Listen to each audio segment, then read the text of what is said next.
now I understand actually what is the power of this platform. You're not only building your, let's say, personal brand, which is kind of obvious, putting the picture on a TEDx stage on your webpage. This is something that people do, but also your ideas, they are spreading all over the world.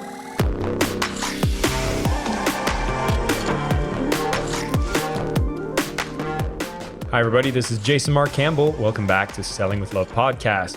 I wanted to speak today with a person that has not only taken the stage on TEDx, but has been an organizer of many TEDx conferences and has worked with countless speakers to get them prepared to take that stage. And I know for a lot of listeners, this might be a goal that you've been looking to do, getting yourself on a TEDx stage, but really being able to put your message out there with a keynote talk, a key message. What does that provide to you in terms of marketing, in terms of sales, in terms of your growth as a business? And we're going to discuss some of the advantages and what are the things you should be thinking about if you want to go down this route.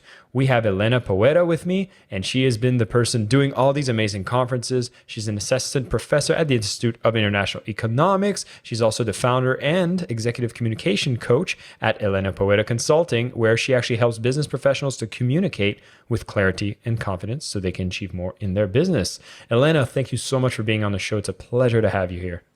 Thank you so much, Jason. It's a pleasure to be here as well.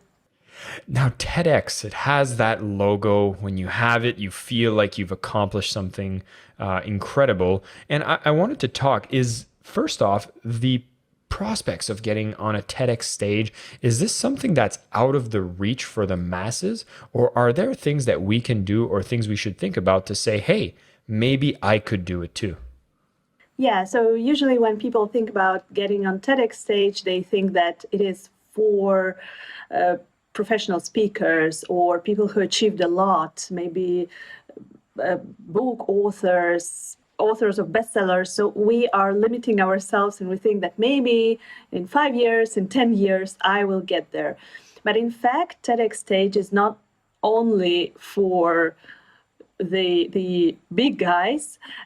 Anyone can be on the TEDx stage because the motto of those events is ideas worth spreading. So if you have an amazing idea, an interesting idea, then you can definitely be on the stage. And I've been working with people who they never spoke on big stages before, and TEDx talk was their first talk ever.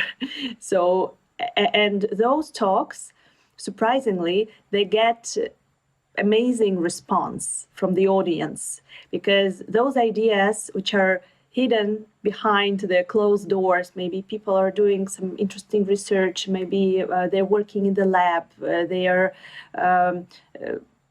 writing something, they're researching something, maybe they have an amazing life story. So when they are doing their coming out with their story and share it on the big stage, then it gets so many emotions. So definitely this stage is for everyone. Well, I'm glad that at least the barrier can be dropped for having access to it. But I know that if you want to get on a TEDx stage, there are a lot of criterias. You have to be prepared. And of course, talking about an idea worth spreading, we probably have to start with something that's worth sharing about. So if I'm in business, I'm maybe a coach, a consultant, or a creative, are there some brainstorming activities I should do to maybe make sure that I have an idea that's worth spreading? Or are there some things that I should realize that, oh, maybe if I don't have XYZ, this might not be the right path for me? Yeah, so first of all, you need to have an idea. This is the basic thing.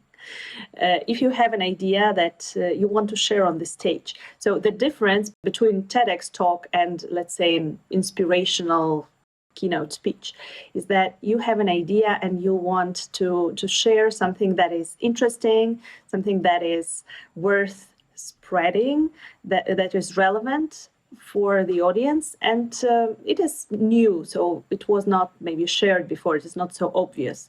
So those are the main criteria that you need to look at. What TEDx organizers are not looking for is professional speakers. So if you're a coach, if you're a speaker, then maybe it is not a good idea to pitch the organizers by saying, "Hey, I'm a professional speaker. I was speaking at many big stages." And for example, Jason, in your case, I know that you've been speaking a lot on big stages.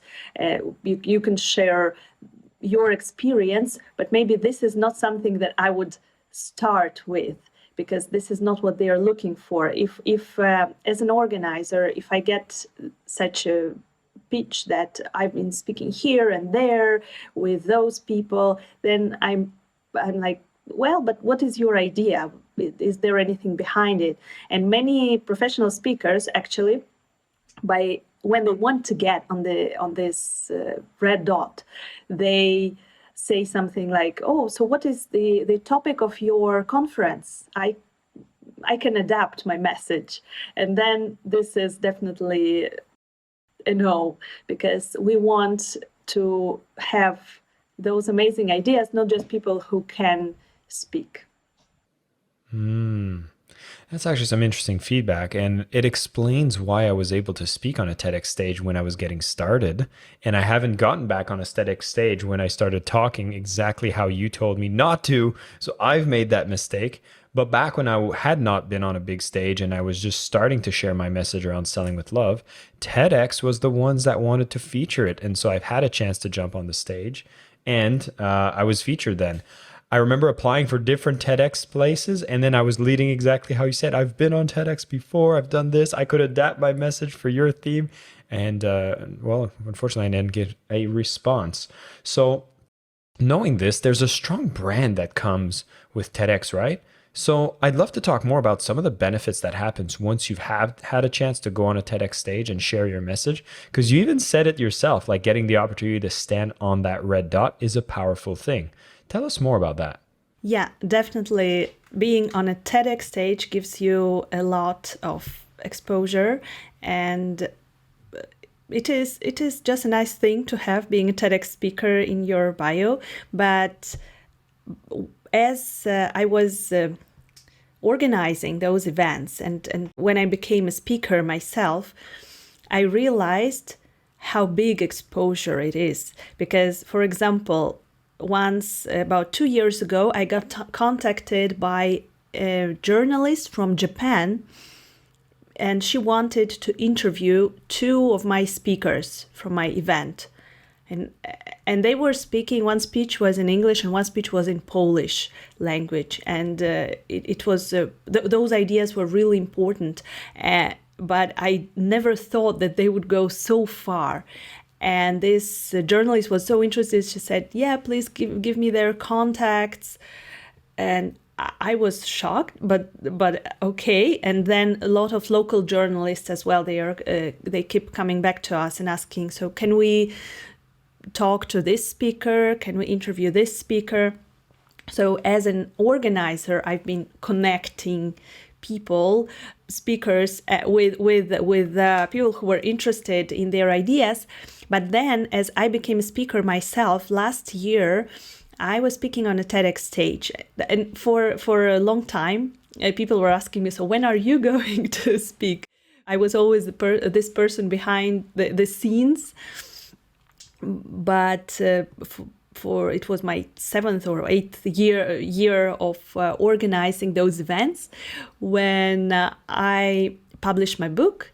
I finished my research. I did a PhD in entrepreneurship, and I decided, yes, so this is the platform where I want to share my research, definitely. And as I gave my talk, and it was published, I actually started to get some feedback from unexpected people. I got invited to speak on podcasts about my research. I also got invited to the local events here in Poland, where I'm based. And it was so interesting that, when I was doing this research, it was very interesting, but I did not share it on a bigger scale. But as I went to this platform, now I understand actually what is the power of this platform. You're not only building your, let's say, personal brand, which is kind of obvious, putting the picture on a TEDx stage on your webpage. This is something that people do, but also your ideas, they are spreading all over the world. I'd want to talk a bit more about some of those like side benefits that you get from getting on a main stage. And you've already highlighted one, which is making sure you're capturing pictures whenever you do a talk on a big stage. And I want to talk if you had any other suggestion tips that you give for people, whether it's on a TEDx stage or any stage, that when you're going out as a speaker, what should be some of the things you should be also including behind the scenes so you make the most out of your opportunity to speak on that stage? Yeah, it is very important to make sure that the event has a photographer, that the event has a very good production side, because especially when we're speaking about TEDx events, those are nonprofit events organized by volunteers, and very often they are not of a very good quality, right? If this is an event organized at the university, maybe this is someone organizing for the first time or second time, they're not very experienced in those things. So they don't have professionals hired for doing production. And I faced those challenges myself when I started 8 years ago. When I started organizing those events, I learned a lot about production, about making pictures, the right angle, lighting. This is so important. And what you can do is, before applying to speak at the event, you can check how it looks like, because the name, the logo is not enough. If the sound will be bad when you are speaking, if the video will be of a bad quality, then people will not want to watch your TED Talk, even if it is amazing. So it is very important. So go to YouTube and check how this event actually looks like. This is something that I recommend to all of my clients, that before applying to the event, check, do you want to actually speak on this stage, and will it, the picture on the stage, will it add credibility to your personal brand? Yeah, I've faced this consequence a little bit. I'd have to admit my TEDx stage was a university organized TEDx, and the video itself wasn't really high quality. I think it was their first time. I was able to at least know that, hey, I've got the TEDx, so I had the logo, but I missed out on so many because I didn't get good assets from video. I didn't get good assets from pictures. And quite honestly, I was a little chubby back then, so I'm not even very proud of the pictures they did take. Now, if I'm in a particular city and, even, looking at post-COVID world, the travel seems a little more difficult, but like, where do I get started? If I think I have an idea, I want to go through the process of speaking at a TEDx, do I have to look just in my area? Can I look all over the world? How does that process start? So you are going to TED.com website. This is the best place. Of course, you can search on Facebook and in the area what are the events, but the best way to do it is to go to TED.com website and to check all the events that are taking place in the upcoming months in your area where you're based. You will find the information about the date, the organizer, and the experience also of the history of this event. So if you see that this event is organized for the first time, so maybe you cannot be sure if this will be a good quality event. If you see that the organizers have been doing it for years, at least 3-4 years, I would say, then you can say that yes, this event will be of really good quality. I think that in my case, maybe my third event was something that I was really proud of, because in my first and second year I was in many different areas. There were some things that could go better, but starting from the third year, it was really something that every year we're taking to the next level. So check those the list of those events, and then check their social media and their websites, and then you will find the application forms. So some of the events, they don't have application forms, then you can just try to reach out to the organizer, but there are some do's and don'ts how to do it. Some of them I already shared. The other thing is if there is a form to fill in on the webpage or on the Facebook page, then just follow this process, because every event is different, because those are independently organized events. So you can never know. Just follow. If they ask you to record a short video, then do this. If they ask you to speak more about your idea, to describe it in details, then do this. So this is the most important thing, is to share why your idea is important. This is really cool. And if you're tuning into this podcast and you know you've heard TEDx, you've seen some people you probably look up to be on a TEDx stage, and you might have thought, hey, maybe one day I could be as well. I'm really hoping that by the end of this episode, you might have a bit of curiosity to see what kind of TEDx events are happening in your area. Maybe there's a theme that aligns with what you speak about, and you could actually find yourself on a platform that will allow to spread your idea.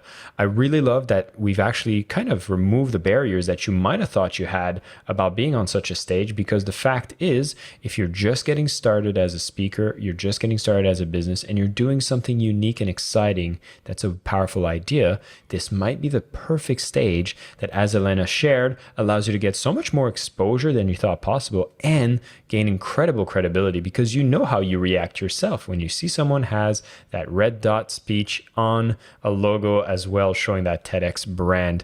I wanted to close off, Elena, and ask you a bit more about what pushed you into becoming an organizer for these types of conferences, and do you recommend for anybody to do the same? Well, it is a lot of work, I would say, organizing such an event, but it is a huge satisfaction. About 8 years ago, when I decided to do it, I never regretted that I got involved with this TEDx organization, because you see that amazing ideas are being shared on all over the world on such a huge platform, and some of those ideas, they are so important.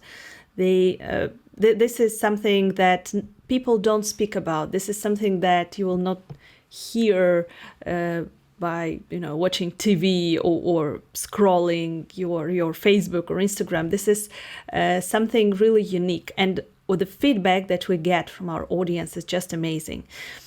That it changed their lives, that they started doing something, they started their companies, and I think that I feel that by organizing those events, we are changing lives a little bit, and that's why I think that I'm still in TEDx, in the TEDx world. I love it. I can just think back of my own time running the events at Mindvalley.